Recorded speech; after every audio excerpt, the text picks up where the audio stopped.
buenas noches a todos ustedes. Hoy vamos a ver una conferencia maravillosa con María Goethe, que nos va a explicar acerca de la programación prenatal. Cómo es importante programar ese embrión antes del nacimiento para que realmente tenga una vida próspera, llena de salud, para que la persona pueda desarrollarse adecuadamente. Miremosla a continuación.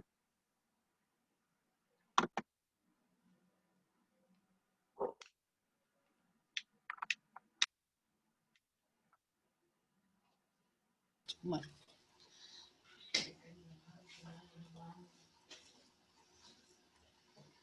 Ya va, que estoy aquí en unos detalles técnicos. Okay. Bien, entonces cuando nosotros hablamos inicialmente lo que se llama programación natal o neonatal, tiene mucho que ver con lo que es el proyecto Sentido. Ok, entonces, bueno, mi nombre es María Amanda Goethe, yo soy consteladora familiar de la Escuela Sanarte y también de la Escuela Tesoros del Alma, donde hice la especialización. Además, trabajo con genealogía, ¿sí? Que es esta parte que nos conectamos con el transgeneracional, y psicoastrología, que uno la parte de la psicología, de la astrología con esta genealogía. Entonces soy psicoastróloga, o sea, se constela también a partir de la carta natal. Y trabajo con gemoastrología, con astrología a través de los armónicos y los armogramas. Trabajo también con terapias energéticas como es la terapia respuesta espiritual, la sanación holística y energía cósmica, péndulo hebreo, activación y limpieza, activación del ADN. También estoy formada en sanación pránica, psicoterapia pránica, sanación con cristales pránica. Soy sanadora, lectora de registros akáshicos, teta healer. Trabajo también la parte de sexualidad holística, flores de Bach, todas esas medicinas vibracionales del sonido, también con cuencos, geometría sagrada, sanación con arquetipos, y creé dos terapias que se llaman la terapia de sanación integral con el alma y la sanación energética de emociones, que se trabaja con péndulo. Tengo más de 20 años, digamos, en esta área holística, entonces, digamos que sé un poco de lo que hablo, ¿no?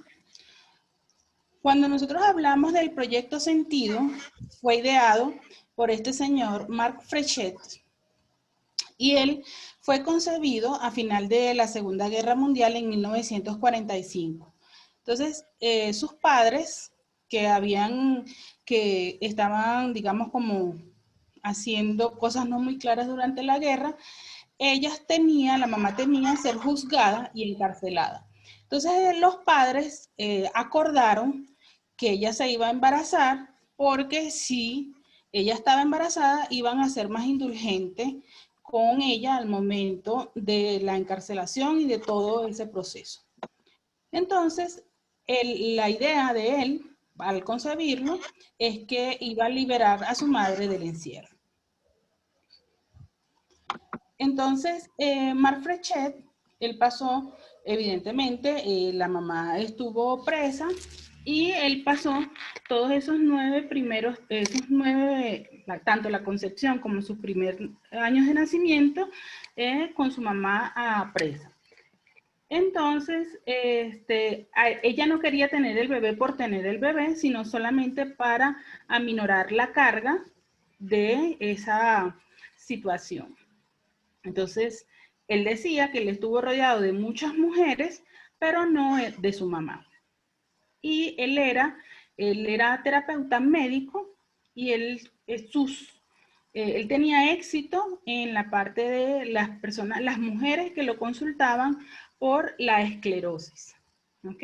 Entonces, a partir de allí, él empieza como a ver que había algo más que estaba pasando allí, a ese éxito que él debía. Entonces, ¿qué es el proyecto Sentido? Que es a lo que él llega, ¿no? Entonces, él llega con, el proyecto Sentido es la información inconsciente que recibimos de nuestros padres, lo que ellos pensaron algunas veces es inconsciente y otras veces es consciente, se dice que desde 9 meses antes de nacer. Es decir, que cuando yo digo, ay, yo quiero tener un bebé, ya le estoy dando una programación una intención a ese bebé que va a venir en camino. Entonces, a veces sí, a veces no lo hacemos a nivel consciente.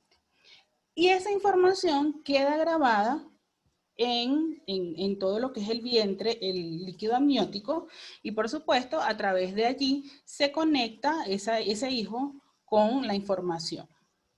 Entonces, llevamos una información a nivel de emoción, de intención, de lo que escuchamos y de lo que vivimos cuando estamos en esa época uterina. Y eso se le llama proyecto sentido o proyecto de vida.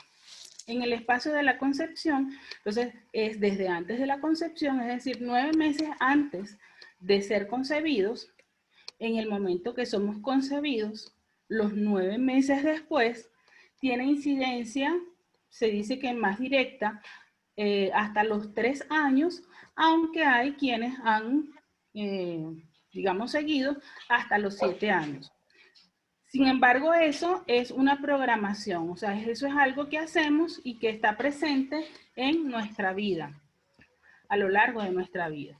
Entonces, este proyecto sentido nos habla de nuestros padres, pero no solamente de ellos, sino de nuestros antepasados. ¿Y cuál sería el motivo a nivel consciente o inconsciente por cuál somos concebidos? Y se puede expresar el proyecto sentido porque nosotros vamos incluso a desarrollarnos a nivel profesional o vocacional, ¿sí? Para encontrar un sentido a ese proyecto, o sea, para darle sentido a ese proyecto original. Entonces, cada niño trae consigo las huellas de su historia familiar. Cada hijo, y ese proyecto puede expresarse bien sea por repetición, por oposición o por reparación. Entonces, hay unos proyectos que pueden venir por la madre y otros por el padre, ¿sí?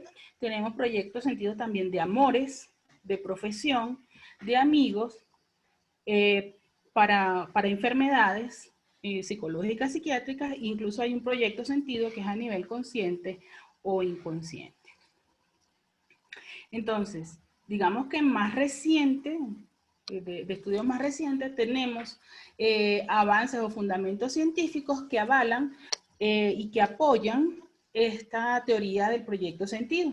Si bien es cierto, digamos que está en 1950-60, bueno, entonces actualmente tenemos a Bruce Lipton con su reciente estudio de lo que es la epigenética, y es que las células son sensibles a las emociones.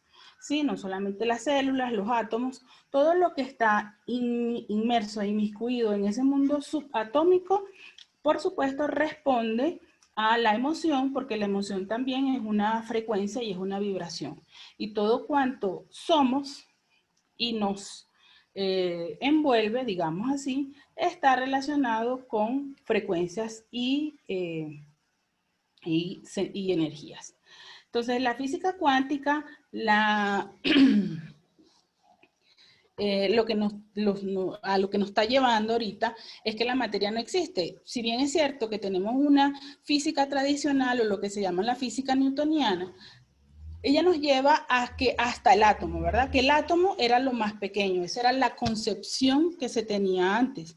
Sin embargo, ahora con esta mecánica cuántica, entonces ya se sabe que lo más pequeño no es el átomo, que incluso se han descubierto que no solamente es neutrón, electrón y protón, sino que tenemos neutrinos, ¿sí? Quarks, muones, o sea que hay partículas que son más pequeñas que componen ese átomo.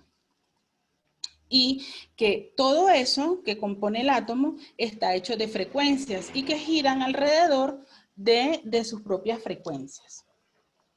Y a lo que vamos es que las emociones y los pensamientos son también energía.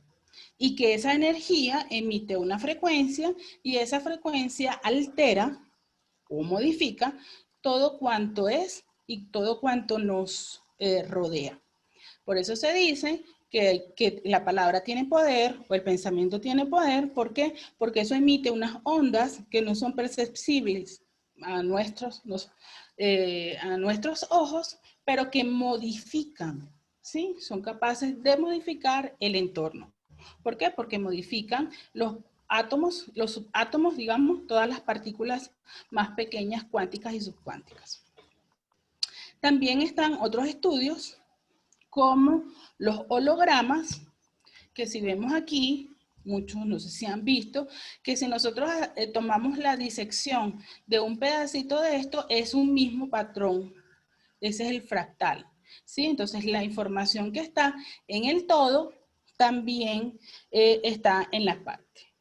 Es la misma. Si yo tomo busco una información en una gota de sangre, es la misma que voy a obtener en el cuerpo. Y, por ejemplo, en eso se basan las terapias como la terapia de hologramas, ¿verdad? También lo que es la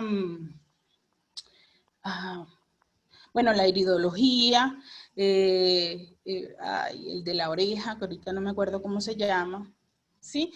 ¿Por qué? Porque yo tocando o estimulando determinada parte de la mano o del pie, puedo igual hacer una presión, digamos, una liberación emocional en cualquier parte del cuerpo. Entonces, somos un fractal, nosotros mismos somos un fractal. Si nos estudiamos y nos representamos, también nosotros representamos a nuestro árbol, a nuestro transgeneracional. Tenemos otra teoría que es el teorema de Bell o la conectabilidad superluminal, y es que lo que, digamos, si hacemos la analogía con la parte de la iglesia, es lo que una vez está unido, no lo puedes separar, no, porque no se separa. Energéticamente, todas las partículas siguen conectadas a través del tiempo y del espacio. Y cualquier cosa que le pasa a una partícula, pues le pasa a todo. ¿Ok? También tenemos otras teorías como la teoría de los campos mórficos de Rupert Sheldrake.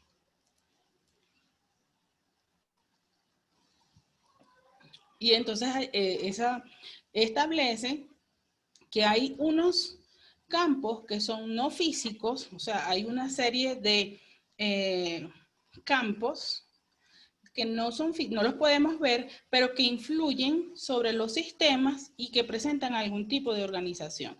Los campos morfogenéticos o los campos mórficos llevan información a través del espacio-tiempo.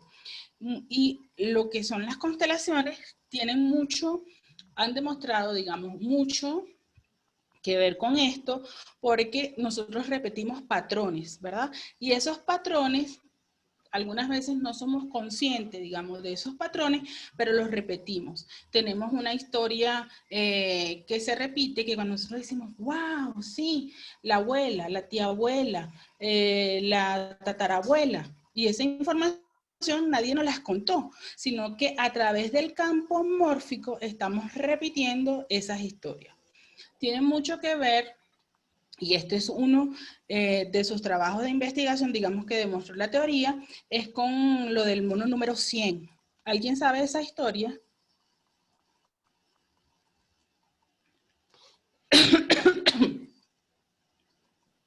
Yo no. Bien, esa historia del mono es que una vez había una isla llena de monos. Y, o sea, al ser isla, por supuesto, está aislada. Y ellos les dieron papas, como que fue en un estudio, le dieron papas. Entonces, era como un nuevo producto, digamos, ¿no? Dentro de lo que eran los alimentos de los monos. Y entonces ellos no comían, porque las papas estaban llenas de tierra. Una mona se le ocurrió lavar la papa con agua de mar, y ella se la comió. Entonces, por supuesto, todos los monos de esa isla hicieron lo mismo y comieron.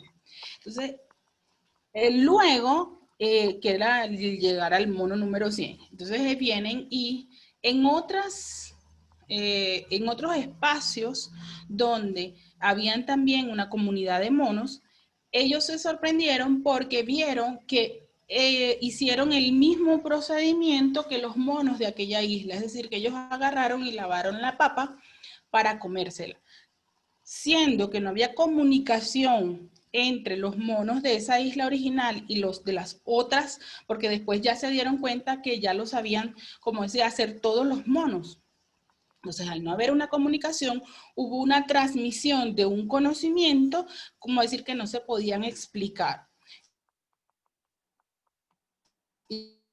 Entonces, es porque esos campos, que haya esa, digamos, ese aprendizaje y esa transmisión de información a través del espacio-tiempo.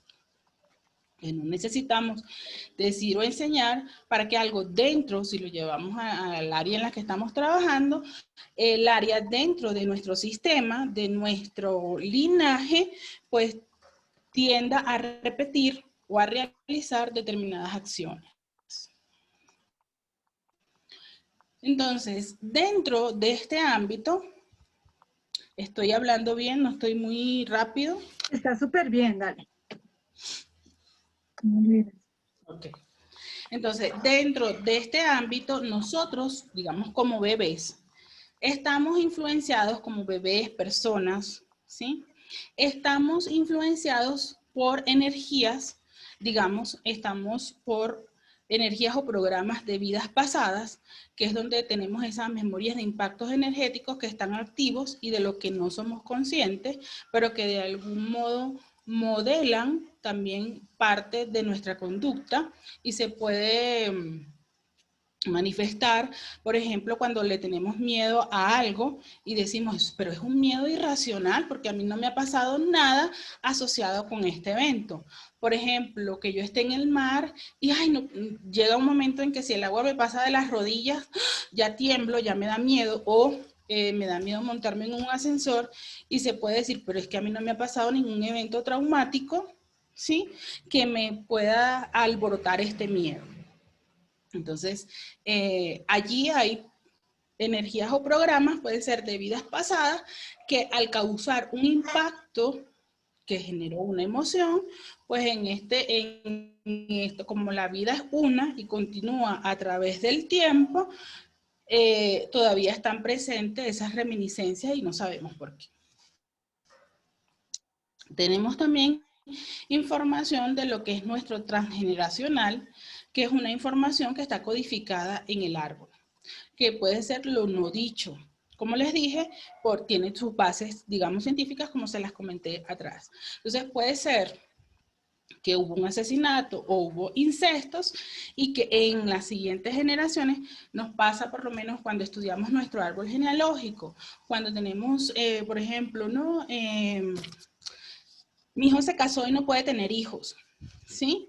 O mi hija no puede tener hijos, o tiene abortos espontáneos. Entonces también hay que ver, echar una miradita hacia atrás, a ver qué ancestro se provocó, puede ser abortos provocados, y que en esta generación o en la generación siguiente, entonces por supuesto, digamos que hay ese corte, porque si en una generación hubo mucho de algo, en otra generación hay poco de ese mismo algo.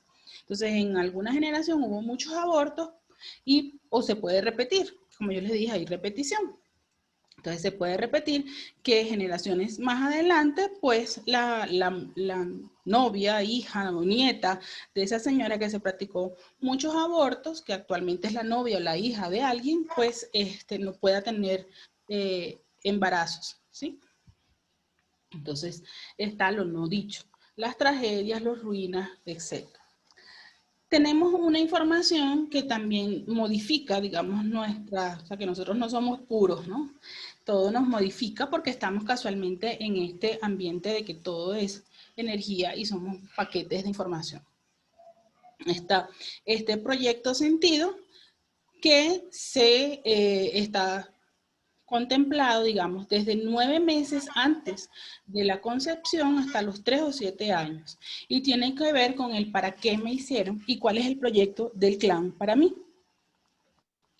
Y por supuesto están esas vidas, la vida coyuntural, que son esas memorias que bien sean de conflictos, en este caso porque nos modifican, nos alteran, ¿verdad? De manera no tan positiva, y que nos marcan y también generan situaciones, digamos, de vida en el transcurso de esa vida.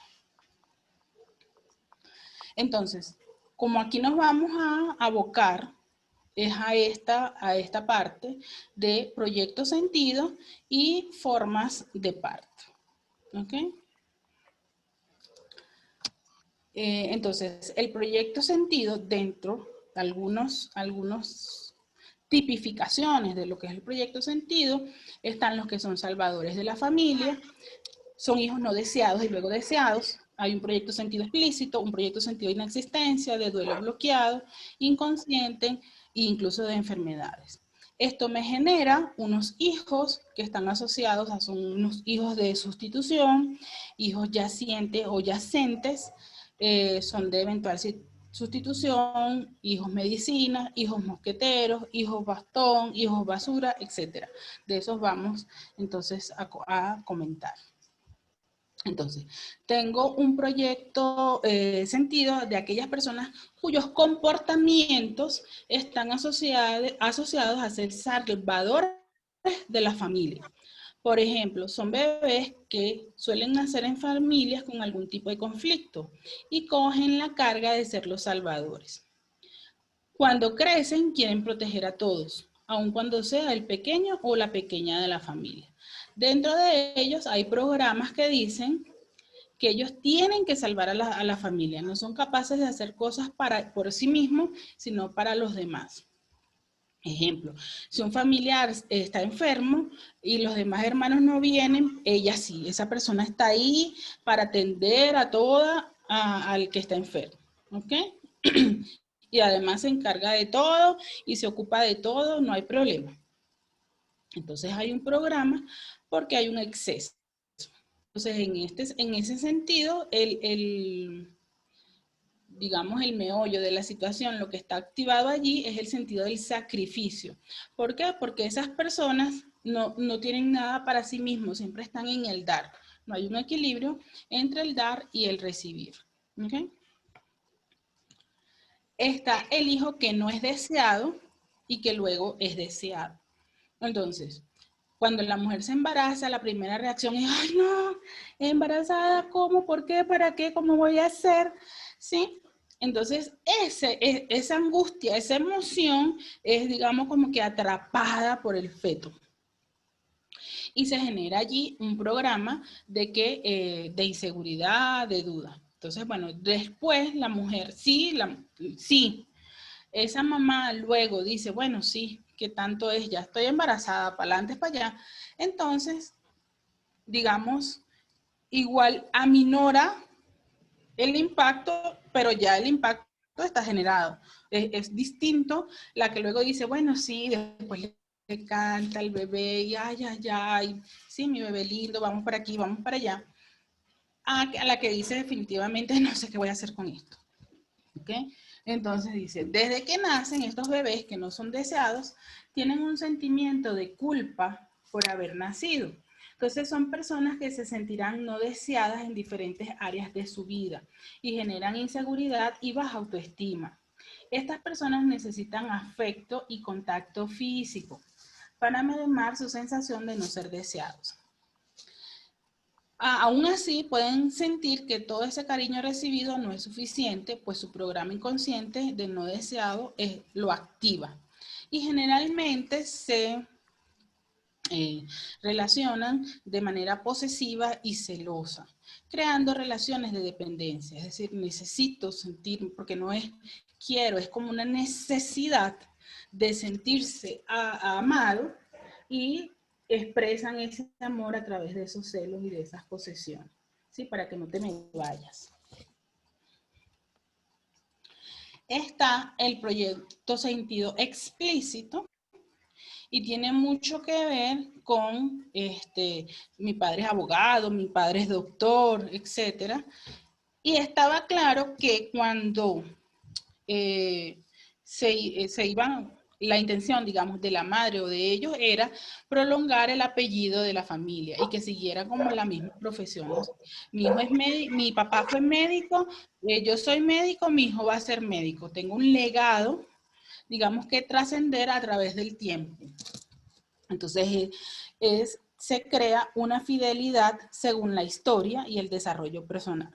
Entonces, el proyecto sentido en esta relación es que tiene que obedecer y que es reconocido en la medida que sea reconocido por la familia. Entonces, en esta situación a veces se enferman, ¿sí? A través de una enfermedad o un accidente, como para no poder cumplir con lo que la familia había establecido, que era el legado que él tenía que seguir. ¿Vamos bien? Sí, María. Ok. Entonces, hasta otro proyecto sentido, que es el de inexistencia o no ser esperado. Entonces, a veces cuando se espera el de inexistencia, no, es que yo esperaba un niño y nació una niña. ¿Sí? Entonces, en muchos de esos casos han corroborado que se dan muchos los zurdos biológicos en ese, digamos, bajo ese contexto. Entonces, estas personas pueden llegar a tener problemas importantes de falta de personalidad y de verse siempre haciendo lo que los demás quieren, para de ese modo sentirse aceptados. En líneas generales, si un hombre es deseado como mujer, va a ser un hombre, hay una tendencia a ser un hombre más sensible, que le van a gustar cosas o tener comportamientos que históricamente han sido como cosas de mujeres. Y su pareja, porque por sincronía atraemos por vibración y frecuencia, entonces vamos a atraer a una mujer, en ese caso, que haya sido deseada como hombre. Entonces, unos ejemplos, no es sine qua non, no es la regla sine qua non, sino que hay unas tendencias relacionadas con que puede ser que la mujer es la que sale a trabajar y el hombre es el que se queda a cargo de la casa y de los niños.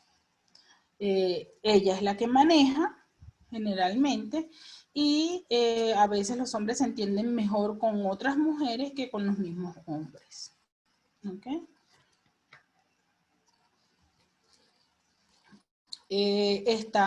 Entonces está el otro, dentro de esta inexistencia o no ser esperado, está el ser yaciente o yacente, ¿ok? Y tiene que ver con las personas que cargan simbólico un muerto a sus espaldas.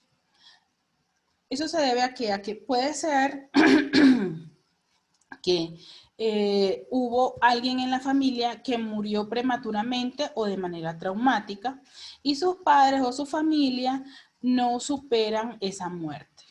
Entonces, puede ser por un accidente, o sea, algo imprevisto, puede también ser que una mujer murió en el parto o que hubo un asesinato y entonces al no superar esa muerte es como que queda ese niño allí, ¿no? Entonces, ¿qué hacen los padres? Le colocan el nombre en honor, ¿sí? Para honrar a esa persona que ya se fue, viene y le pueden colocar el nombre, ¿sí? Entonces, de esa persona. O puede ser, también hay una tendencia y que afecta mucho, sobre todo en el área de relaciones, a las personas que le ponen así los nombres como Ángel, Jesús, sí, no, es que yo le puse Gabriel por el arcángel Gabriel. Yo le puse Miguel por el arcángel Miguel. Entonces, de algún modo, estamos... esos programas de esa persona, entonces, ¿cuál es la historia de Miguel? Bueno, lo que pasa es que Miguel lucha contra el mal y entonces, y nos protege, ¿sí? Entonces, ¿qué programación le estás pasando tú a ese bebé cuando lo llamas Miguel? digamos, si lo estás haciendo en honor a ese ángel, ¿no? A ese ser que te protege, te guía y te acompaña. O a Jesús, es que yo le puse Jesús por Jesús, no sé, de la misericordia. Entonces, esas vidas programas, se van como ajustando un poco, van respondiendo a la energía de ese nombre. También tienen que ver con cuando ese bebé nace, cerca a la fecha de la muerte de esa persona que falleció.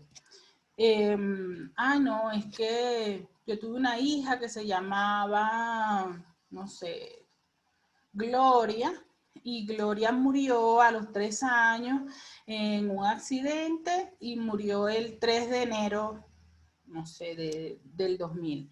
Y luego tengo una hija que casualmente nace cerca del 3, ¿sí? Y como yo amé mucho a Gloria y todavía siento ese dolor, a la hija posterior yo le voy a poner Gloria también. Entonces está cargando, digamos, con la energía de ese, digamos, simbólicamente de ese muerto. Y ella está ahora viene para cumplir esos programas de vida que Gloria 1 no realizó. O puede ser la hija, puede ser la tía, puede ser la hermanita. Sí, no, es que mi hermanita murió, entonces yo hoy que tengo una hija, en honor a ella, le voy a poner el nombre de mi hermana que falleció.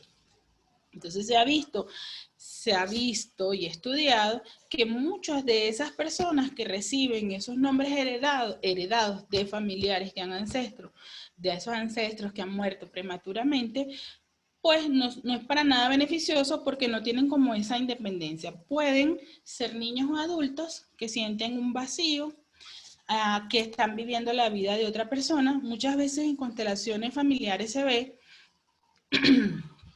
cuando hay un aborto y por las razones que sean, porque eso no es motivo aquí, ni en las constelaciones, ¿no? Sino por las razones, provocado, natural, como sea. Y entonces también no les dicen al hijo. Entonces nace después, al tiempo, nace el segundo bebé. Y entonces evidentemente del primero nadie dice, por lo no dicho, los secretos. Entonces ese segundo bebé puede sentirse que está viviendo la vida. No, y si le ponen el nombre que tenían previsto para el primer bebé, bueno, ni modo. Puede sentir que no está viviendo la vida de él, puede sentir que incluso, sobre todo en la época de la adolescencia, hay como un mayor alborotamiento. ¿Por qué? Porque es una energía, es esa discusión entre interna, ¿no? Entre qué es lo que estoy haciendo, estoy ocupando un lugar que no me corresponde, es como si yo estuviera viviendo la vida de otra persona. Entonces, evidentemente la está viviendo, pero no la está haciendo consciente de quién es la persona que está viviendo esa vida.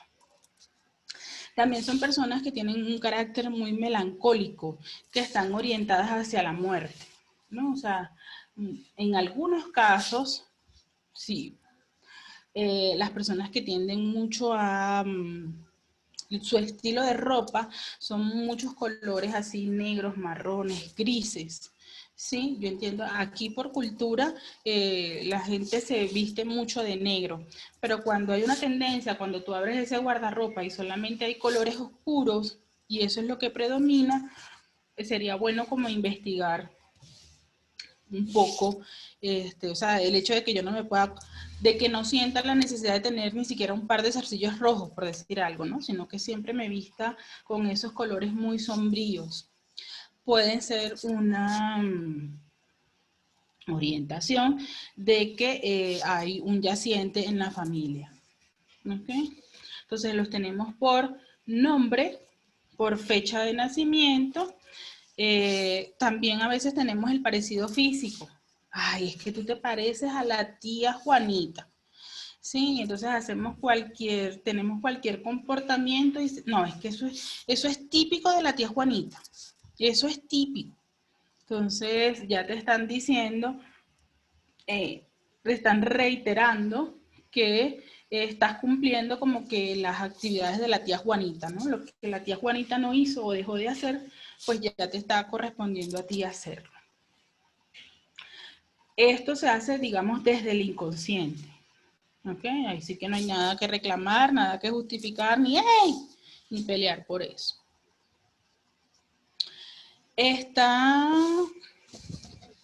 Aquí no la modifiqué.